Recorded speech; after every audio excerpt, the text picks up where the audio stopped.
A jihadi who was just convicted of multiple terrorism-related crimes in the UK referred to me as a hardcore enemy of Allah, but praised me for my accuracy in my videos about jihad. Let's see what my #1 jihadi fan has to say about me. First, a little background. The BBC reports. A man, too bad there's not a more specific term for this man. Better watch out for those men. They keep planning all these killing sprees. A man has been convicted of planning a terror attack at London tourist hotspots just over a year after he was cleared of attacking police with a sword outside Buckingham Palace. Mohiosunath Chowdhury, 28, from Luton, spoke about targeting attractions, including Madame Tussauds, the Gay Pride Parade, and a tourist bus. The former Uber driver unwittingly revealed his plot to undercover police. He also bragged to them that he had deceived the jury at his first trial. Chowdhury was cleared of a terror charge in December 2018 after slashing police with a sword outside the Queen's London residence while shouting Allahu Akbar. At the time, Chowdhury told jurors he only wanted to be killed by police and did not intend to harm anyone. Think about how amazing the British legal system is. This guy rammed through police barriers with his car, then attacked police with a sword while screaming Allahu Akbar. When he went to trial, he told the jury that he was only trying to commit what's called suicide by cop, and they acquitted him. Here in the US, we think about Sherlock Holmes and Father Brown and Miss Marple, and we assume that criminals are in trouble in the UK. We keep forgetting that all great British detectives are fictional characters and that the real detectives apparently have to catch criminals doing the same thing over and over again before the charges will ever stick. Real British detectives and prosecutors and judges are about as effective as British journalists. Back to some British journalism. Undercover officers posing as like-minded extremists had Chowdhury under surveillance during a 5-month operation his trial at Woolwich Crown Court heard. The chicken shop worker prepared for his atrocity by lifting weights, practicing stabbing and rehearsing beheading techniques, as well as booking shooting range training and trying to acquire a real gun, the court heard. He remained emotionless as jurors found him guilty of engaging in conduct in preparation of terrorist acts, collecting information likely to be useful to someone preparing an act of terrorism, and disseminating terrorist publications. The second charge related to a document titled Guidance for Doing Just Terror Operations on his phone, which included instructions on how to kill people with knives. I'll link to the 2 articles I'm citing, but in short, this man, for lack of any more descriptive term, immersed himself in the lectures of Anwar al-Awlaki and other jihadi preachers. He watched ISIS execution videos and posted ISIS propaganda. But he eventually decided to see what non-Muslims had to say about jihad. Did non-Muslims understand what Islam says about terrorism? So he got Tommy Robinson's book, Muhammad's Quran, Why Muslims Kill for Islam, and he visited Robert Spencer's website, Jihad Watch, and he watched a bunch of videos by some sexy super genius named David Wood. Let's read the part about what jihadis think of me. The Independent reports. He also relied on videos by a Christian preacher who claimed to explain jihad and vehicle attacks by presenting Islam as inherently violent. How could anyone claim that Islam is inherently violent just because Allah commands his followers to fight anyone who doesn't believe in him, and just because Muhammad said that he had been sent to fight people until they acknowledge him as a prophet, and just because Muhammad ordered his followers to execute anyone who leaves his religion? What kind of monster would claim that Islam is inherently violent simply because it calls for the violent subjugation of the entire world?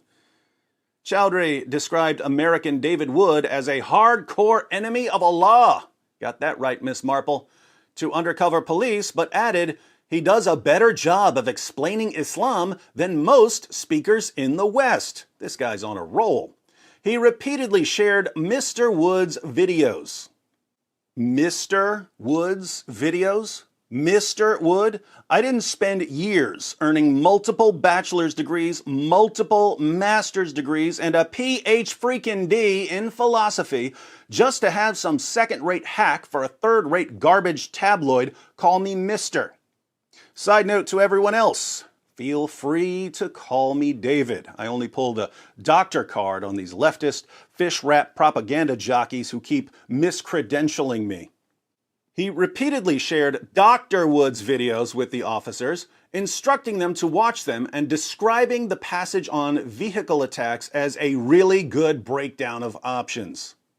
I don't mean to toot my own swag horn here, but I have to agree that I did an awesome job explaining a collection of Islamic terrorist attacks in my video, Understanding Vehicular Jihad. Here's the clip Mr. Chowdhury was referring to. Watch carefully, because there's something hilarious in this clip, given how Mr. Chowdhury was apprehended. When all three features are combined, when a person believes in Islam, knows what Islam commands about jihad, and has the requisite personality type, we get a jihadi. But when a jihadi is born, he's faced with a number of options. The world is very different from what it was 14 centuries ago when Allah and Muhammad commanded Muslims to wage jihad, and jihad took on a number of forms even in 7th century Arabia. So there are a range of options available to the newborn jihadi. But what are the main options? Well, first, if the jihadi has always wanted to travel and see the world, he can join a foreign terrorist group. If he decides to go this route, he's faced with a further decision, namely, which group do I join? Do I join Al-Qaeda or ISIS or Al-Shabaab or the Taliban or some other group? Second, the jihadi might decide to wage jihad in his own country, and here he'll face the further decision of how to go about this. Do I learn to build bombs, or try to get a bomb from someone else, or get some guns or knives, or get in a car or truck and drive it into a crowd of people? Now, the options open to the domestic jihadi vary in two important ways. One, they vary in the amount of preparation required, and two, they vary in the degree of impact. In other words, learning to build bombs can take a significant amount of time, years if you're thinking of something beyond a pressure cooker or a pipe bomb.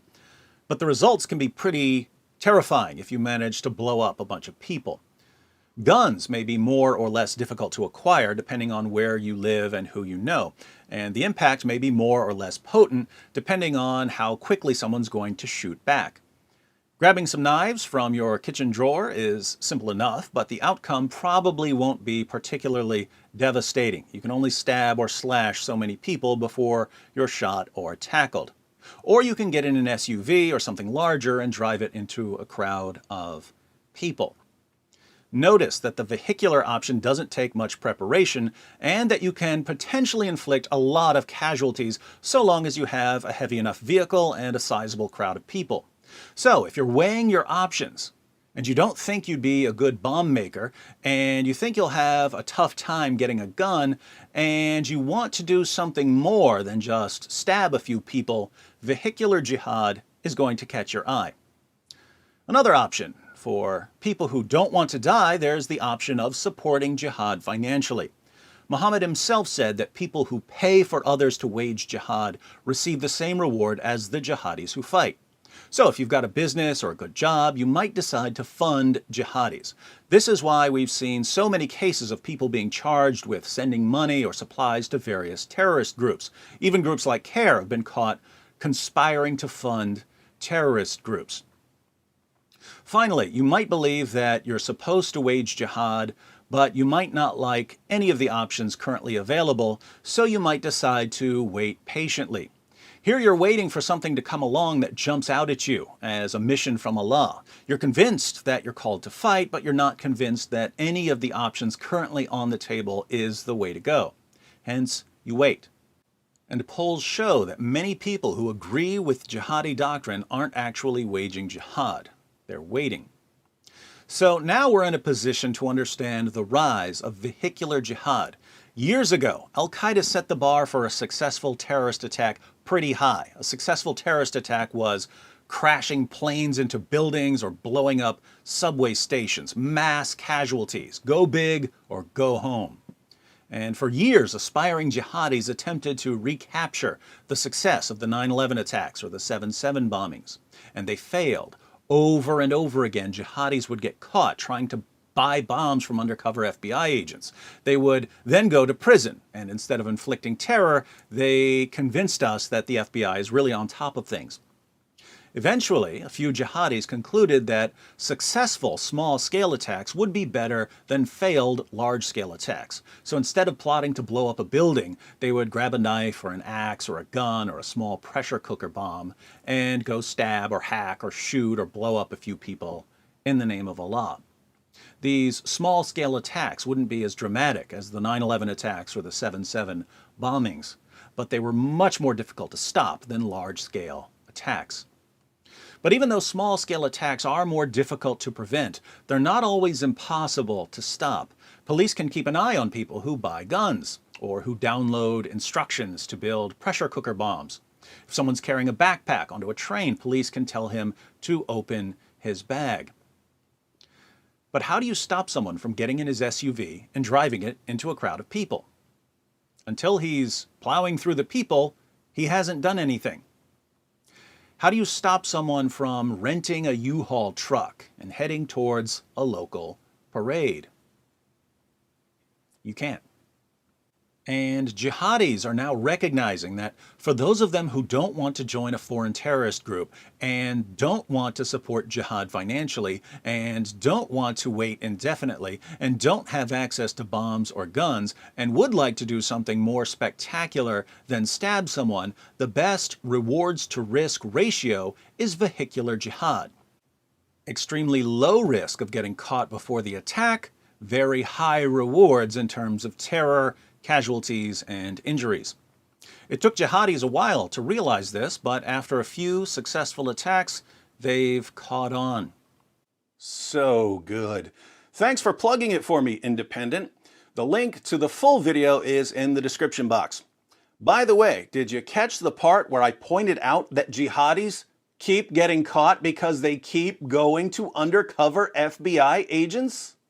Over and over again, jihadis would get caught trying to buy bombs from undercover FBI agents. They would then go to prison, and instead of inflicting terror, they convinced us that the FBI is really on top of things. Maybe Mr. Chowdhury should have paid closer attention to my videos since he kept sharing them with undercover agents. In Telegram chats, Chowdhury claimed that despite mocking Islam, Dr. Wood was more truthful than the majority of Islamic speakers. You heard it here, folks. David Wood is more truthful than the majority of Islamic speakers.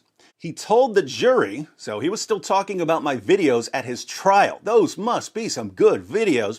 He told the jury that he found the videos while looking for the truth of religious doctrine, adding, "Dr. Wood uses the references, I sure do, and proves this is the truth about Islam." Absolutely correct. It's taboo. It's like forbidden knowledge. Wow, wow, wow. So, this jihadi spent years listening to the lectures of Muslim preachers like Sheikh Anwar al-Awlaki. Then he decided to get a second opinion on what Islam teaches. So he went to Tommy Robinson and Robert Spencer and yours truly. And he stumbled upon the tautology of the century. Islam teaches what it teaches. Why do jihadis agree with me on the true teachings of Islam? It's because we're reading the same sources, and unlike politicians and journalists and educators and entertainers, we refuse to reinterpret them. Ask a jihadi, what does Allah mean when He orders His followers to fight those who don't believe in Him? The jihadi will answer, He means fight those who don't believe in Him. Ask me or Robert Spencer, what does Allah mean when He orders His followers to fight those who don't believe in Him? We will answer, He means fight those who don't believe in Him. Ask an American or a European politician or journalist, what does Allah mean when He orders His followers to fight those who don't believe in Him? the politician or journalist will answer, "Oh, he means that Muslims are only allowed to fight in self-defense." Well, why didn't he say that? Why did he say, fight those who do not believe, if he really meant only fight in self-defense? Oh, it's because, context. Bull. We can go through the literary context and the historical context. The verse means exactly what it says. So, why did Allah say, fight those who do not believe in Allah, and demonstrate via the literary and historical contexts that he means exactly what he says if he really meant something completely different? Oh, it's because, you're a racist and a bigot and an Islamophobe. Welcome to Fantasyland. But David, wouldn't it be better if you lied about what Islam teaches and just kept telling people that Islam is a religion of peace? Not remotely. People like Mohyosunath Chowdhury are always going to find out that Islam commands them to wage jihad. If the rest of us lie about Islam, it's the rest of the world that will remain in a state of ignorance, not jihadis. And the greatest asset of the global jihad, with the possible exception of political correctness, is ignorance. So, when Allah and Muhammad call for the violent subjugation of the entire world, believe them.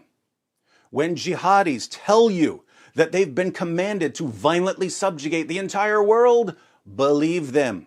When a bunch of deluded morons who wouldn't know the Quran from a phone book tell you that Islam is all about peace and tolerance, don't believe them because they're deluded morons.